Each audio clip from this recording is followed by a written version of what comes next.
Before we get into today's video, I have the single biggest announcement of the Known at One's channel's life. Over the last 2 weeks, I have put out a small little ARG that was solved just a few days ago by Dr. TNT and Olardell.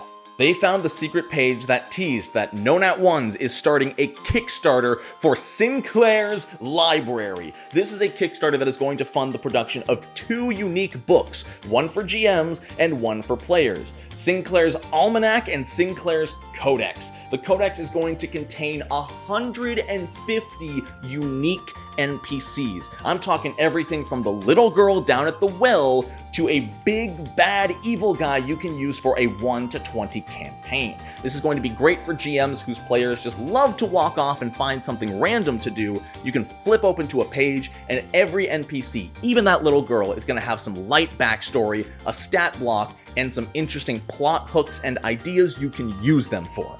Meanwhile, the Almanac is going to have over 120 new player options. This is everything from new classes to new ancestries to even new systems like cursed archetypes. These are archetypes like lycanthropy and vampirism that you may need to sacrifice class feats for in order to gain their full power, or find a blessing to remove them to avoid the penalties they may inflict. And I've heard a lot of people saying, hey, I'm struggling to find a group that plays Pathfinder 2e. You know, I love it, but none of my friends want to try it out. Well, we've got your friends covered, because the Almanac and the Codex are both going to be D&D 5e compatible. That's right, we are releasing 4 unique books, the Codex and the Almanac, one for Pathfinder 2nd edition and one for D&D 5e, to completely make whatever game you're playing truly magical. We're looking at around a late February and early March release, so if you want to sign up, use the link at the top of the description and get on our mailing list to know when it goes live. I know this may not seem like a big deal to you, but that mailing list is actually really important to us beyond just telling you when it goes live. There's a lot of things that go on behind the scenes of a Kickstarter that I didn't know about, and it's a lot, and I'm just thankful I have a producer who does a lot of it for me. Thanks, Nathan. Also, I can't name names yet, but we have got some solid people who are right about ready to sign on the dotted line to work with us for this Kickstarter. So keep your eyes open. Be ready for 2 amazing supplements to the Pathfinder 2e system. The Almanac and the Codex Kickstarter is going live in late February, early March. There will be more information to come. Click the link in the description to sign up to know exactly when it goes live. I appreciate you guys so much, and I love that you have given me and my team the opportunity to make something like this. I'm so excited. Look at this art! Look at this art! Oh my god, look at this art! This is something I've wanted to do for almost 2 years now, so thank you so much. I'm gonna let you get on to the video. Click the link in the description. I appreciate you all so much. Thank you. On with the analysis. Fighters in Pathfinder 2e are strong. In fact, they are very strong. Some might even go on to call them overpowered. You see, the fighter has a flat +2 bonus over every other martial class in the game. This is entirely due to Pathfinder 2e's proficiency system and the entirety of the fighter class identity being represented by a proficiency bump over everyone else in the game. Every other class in the game starts with trained proficiency, meaning they get to add 2 plus their level to whatever weapon they might be wielding. Fighters, on the other hand, start with expert, meaning they get to add 4 plus their level to all attack rolls with whatever weapons they are expert in, which at level 1 is almost all of them. Now, in a simpler system like Dungeons & Dragons 5th edition, this +2 wouldn't mean as much. Sure, the fighter would hit a little more often, but that's about where it would end. Where the issue creeps in with Pathfinder 2e is the +10, -10 critical hit system. If you're unaware and unfamiliar with the system, if you beat a DC by 10, that is a critical hit, and the same applies to attack rolls. If you beat a target's armor class by 10 or more, it is a critical hit even if the dice does not show a 20. Suddenly, that fighter's +2 to hit is not only more accuracy, but also more critical hit chance. If you're playing in a standard campaign, it is not uncommon for fighters to crit on a 16 or higher. This leads to a massive increase in average damage dealt from the fighter compared to every other martial class trying to keep up. So why is the fighter designed like this? Well, let's take a look back at 1st edition and see where the fighter came from to see why they made this choice. And I know, no Nat? Talking about 1st edition? Look, I've been playing way too much Kingmaker and Wrath of the Righteous. I'm playing a fighter in my personal files. Just don't ask me about any other class like the Inquisitor. I have no idea how they work. In Pathfinder 1st edition, weapon proficiency didn't give you any kind of bonus. All it meant was that you knew how to wield the weapon. What mattered in 1st edition was something called a base attack bonus. This is a flat bonus you add to all of your attack rolls that increases as you level up. Some classes increase faster than others. A fighter obviously increases their base attack bonus faster than a wizard. There were actually 3 speeds at which base attack bonus increased. Wizards and sorcerers scaled slowly, rogues and druids in that style grew medium fast, and then barbarians, fighters, paladins, all the very attack-focused classes scaled fast, with their base attack bonus always being equal to their level. It's honestly really similar to how proficiency scales in Pathfinder 2nd edition. Since you get to add your level to your proficiency bonus anyway, it's the same as your base attack bonus going up every level. What's important to note is that in 1st edition, fighters did not scale their base attack bonus any faster than other fast scaling martials. Barbarians and paladins' base attack bonus scaled just as fast as a fighter. In fact, aside from class skills, a barbarian and a fighter and a paladin were all incredibly similar at level 1.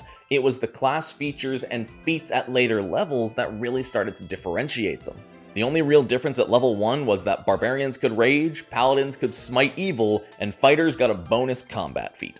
Now, feats were really different in Pathfinder 1st edition. You only got a basic feat every odd level. No skill feats, no class feats, no ancestry feats, there was just feats. Some of them were considered combat feats, but most classes only got a feat every odd level, and that's where the fighter got their special power boost. They got a feat every single level instead of every other.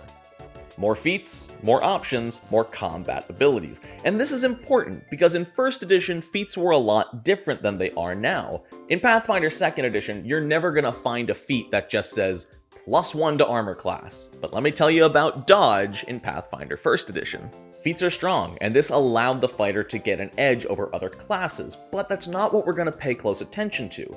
Instead, we are going to look at the Advanced Weapon Training class feature, as this is the Pathfinder 1st edition version of the proficiency boost from 2nd edition. Starting at level 5, a fighter could pick one group of weapons and get a permanent +1 to all attack rolls with that weapon type. If you pick great swords, then you have a permanent +1 to attack rolls with great swords. And then every 4 levels after that, they could pick another weapon group. When you do that, you get +1 to that new weapon group and +1 again to the original weapon group, meaning by level 17, you're getting +4 to that original weapon group.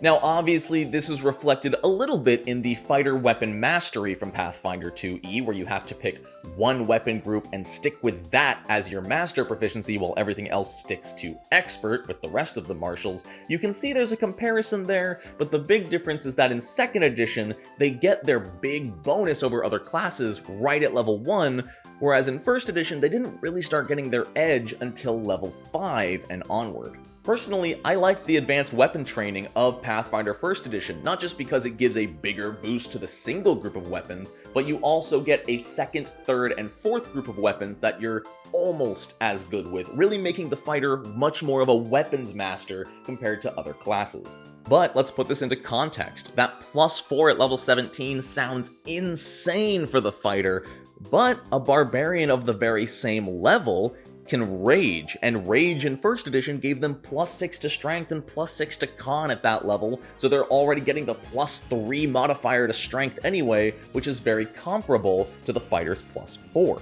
It's a little less consistent because you still have to rage, and it's a little bit less accurate, but overall, very similar in power scaling. So, the fighter in 1st edition was consistent with really high accuracy, but there wasn't the critical issue that exists in Pathfinder 2e. No pun intended. Sure, you could take feats like critical focus and improved critical, but those were available to other classes as well, not just the fighter.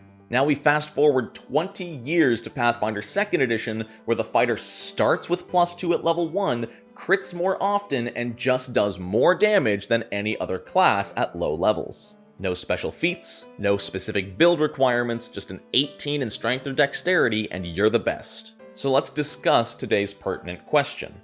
Is the fighter poorly designed? Well, let's dissect some of the choices Paizo made back in 1st edition. The big benefit of the fighter over other classes was getting twice as many feats, but that's gone now in Pathfinder 2nd edition. Everybody gets the same amount of class feats, and rather than getting twice as many, the fighter only gets 2 more. One at level 9 and one at level 14 with their combat training. And sure, these feats can be swapped out at the beginning of the day, but it does not hold a candle to getting twice as many feats. We talk about how crazy the rogue is in 2nd edition for getting skill feats every level. That was the fighter in 1st edition, but for combat feats. On top of that, feats in Pathfinder 2nd edition are drastically different. You're not really gonna find little static bonuses to attack rolls and armor class and saving throws that often. Instead, Pathfinder 2nd edition feats are going to give you abilities and versatility in combat to use the action economy to your advantage, or maybe get around some enemy defenses. You're never gonna find a feat that just says +2 to attack rolls. So, the 2nd edition fighter has a higher base attack roll than the 1st edition fighter, but they get less feats. They still get a couple of bonus feats, but those feats are more about versatility rather than power. This leads to an interesting conundrum and a difference in the fighter's overall design. In 1st edition, you need to take specific feats to improve and become viable with a specific combat style. Now, with the fighter's base design, any combat style is viable, and you have the option to take feats to make it slightly better or more action economical. In 1st edition, if you wanted to play a fighter with 2 short swords and you wanted to be viable, you needed to take 2-weapon fighting, improved 2-weapon fighting, greater 2-weapon fighting, double slice, and piranha strike to offset all of the penalties that 2-weapon fighting comes with. In Pathfinder 2nd edition, a fighter can function with 2 short swords right from the get-go and get better thanks to their class features, not feat requirements. And there are still feats you can take, like double slice in Pathfinder 2nd edition, but they feel optional. You don't need them to work as a dual weapon fighter, but you can take them if you think they'll complement you. That's the big difference in feat design between the two systems. Feats feel like you can take them, you don't need to take them.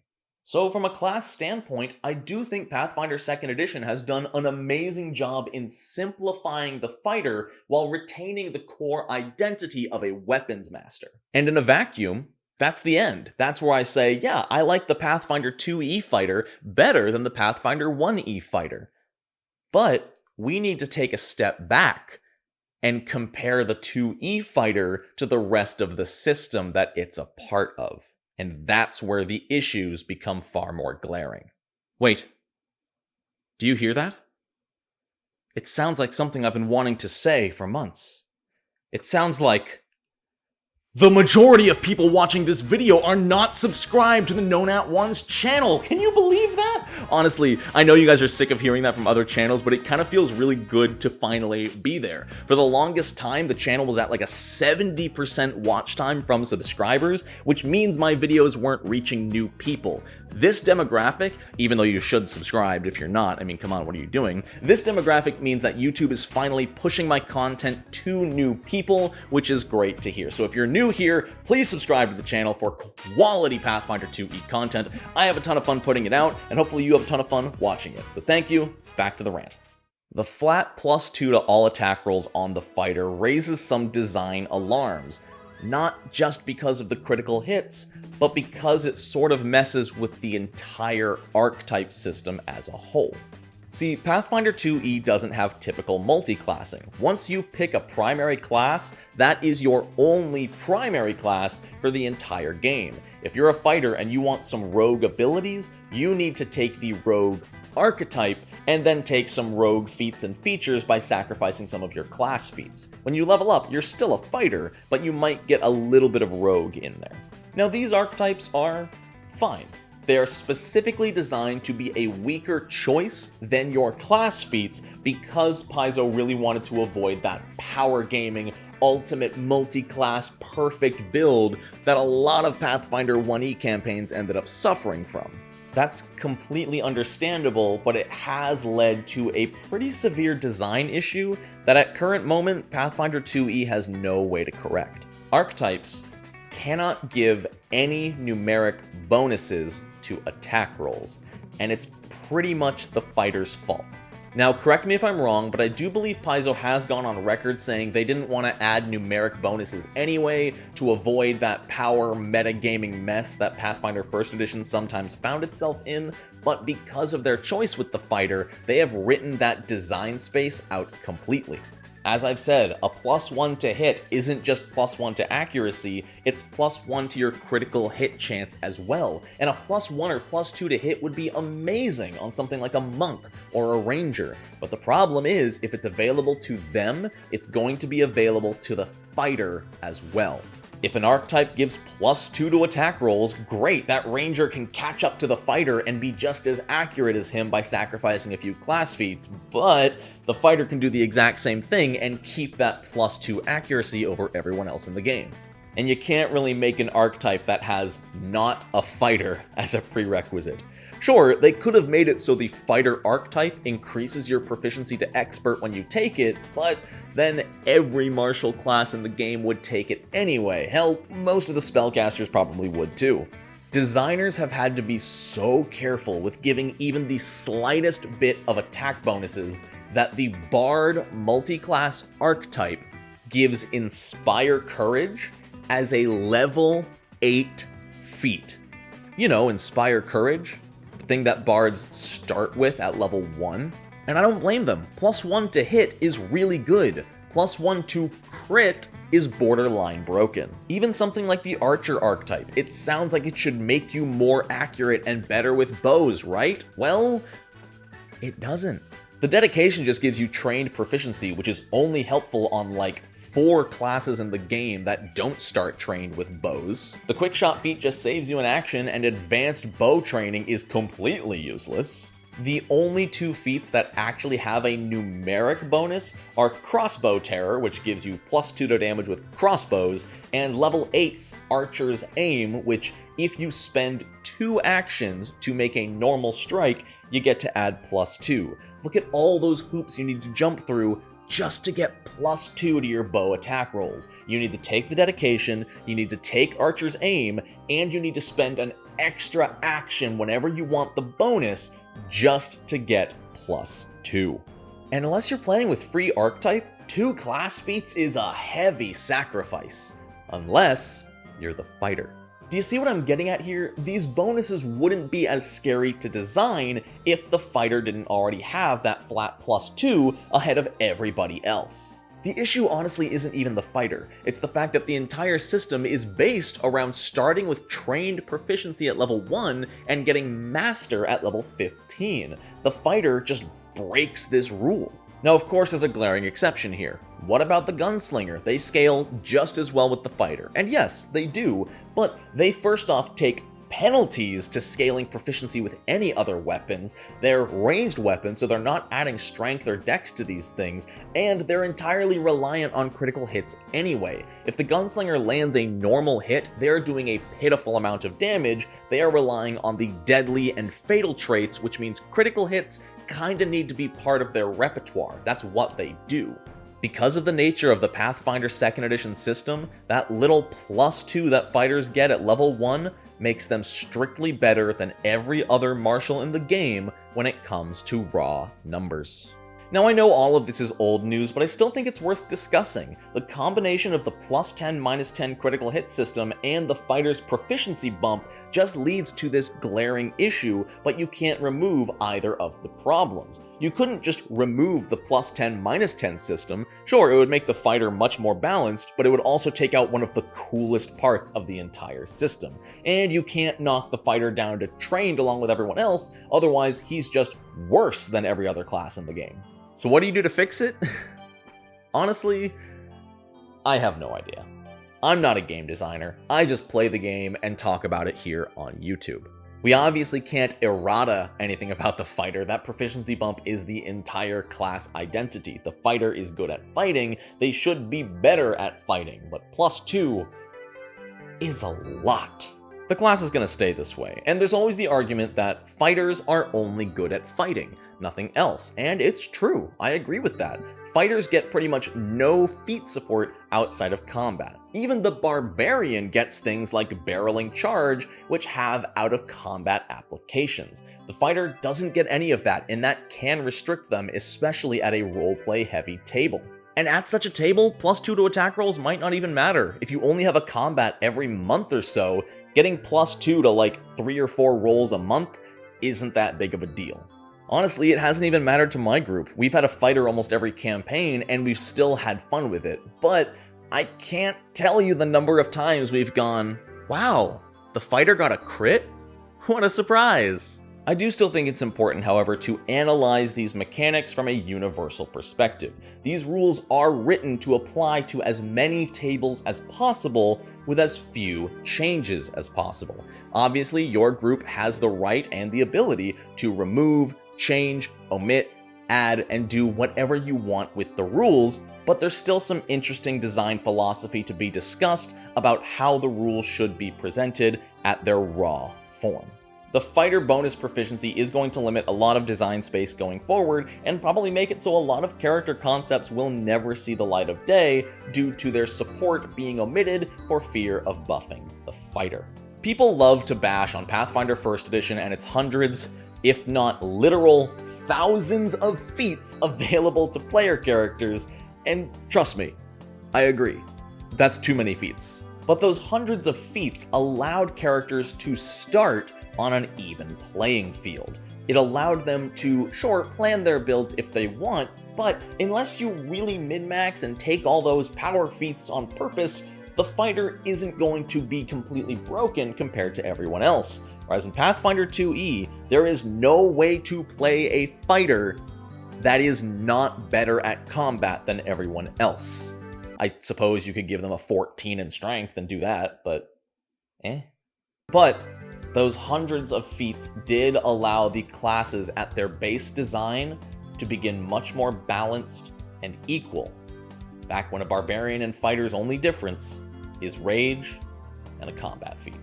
In Pathfinder 2e, while the feat choices may be drastically different, a fighter will always be +2 more accurate and +2 more likely to crit than a barbarian.